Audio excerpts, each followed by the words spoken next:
David Smith from Frost Financial Planning here. Now, you may have heard about self-managed super funds, read about it in the newspaper or magazines, or got it on your social media feed telling you how great they are. We'd like to share our thoughts with you, what we consider to be the truth about self-managed super funds. And the first truth is they're not for everyone. They're great for the right people, but they are definitely not for everyone.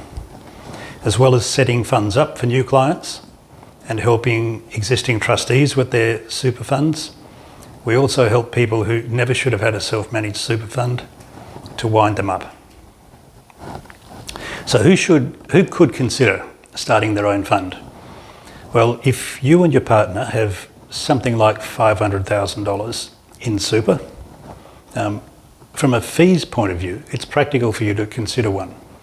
The fees to operate your own fund could well be less than the fees you're paying to your two existing superannuation funds now. But it's also practical, or it could be practical, for people with lower balances. There's some recent credible research that suggests a balance of around $200,000 is the minimum that's required to start considering whether a fund is right for you. The main reason that people start their own funds is to obtain control. And I'm talking about control over the investments, control over the tax outcomes, and even control over estate planning matters. But if you do start your own fund and you take control of all those things, you need to understand that you have to accept responsibility for the administrative burden, and it is significant.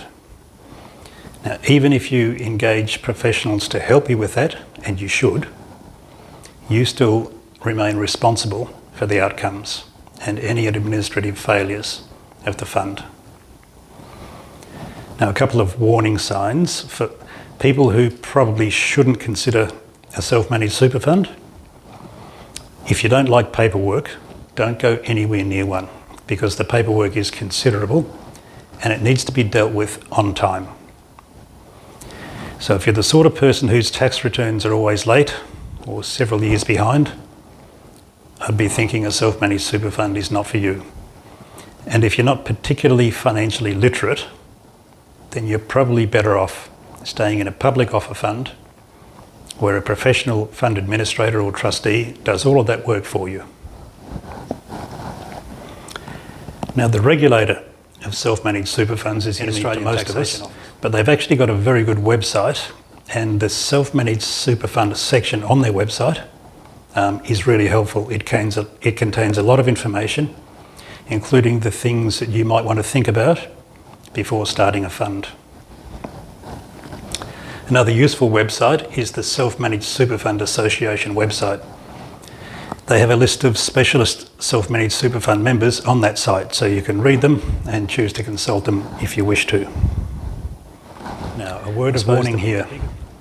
If you attend an investment seminar and the presenter suggests that you start a self-managed super fund to buy a property that they're selling, get up and run away.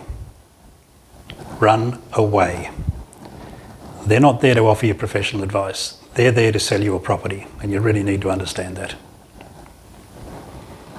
So I suppose the biggest message here today is that if you are thinking about starting a super fund, go and get professional advice before you do anything.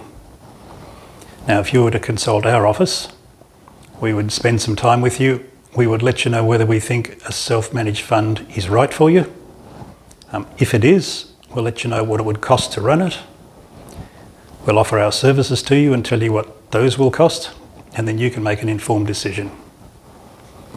And if you do come and see us and we think a self-managed super fund is not right for you, don't worry, we will tell you. It might not be what you wanted to hear, but it might well save you a lot of money and a lot of grief in the future. So if you're thinking about starting your own fund, go and get some advice. If you'd like to find out more, visit our website or contact our office.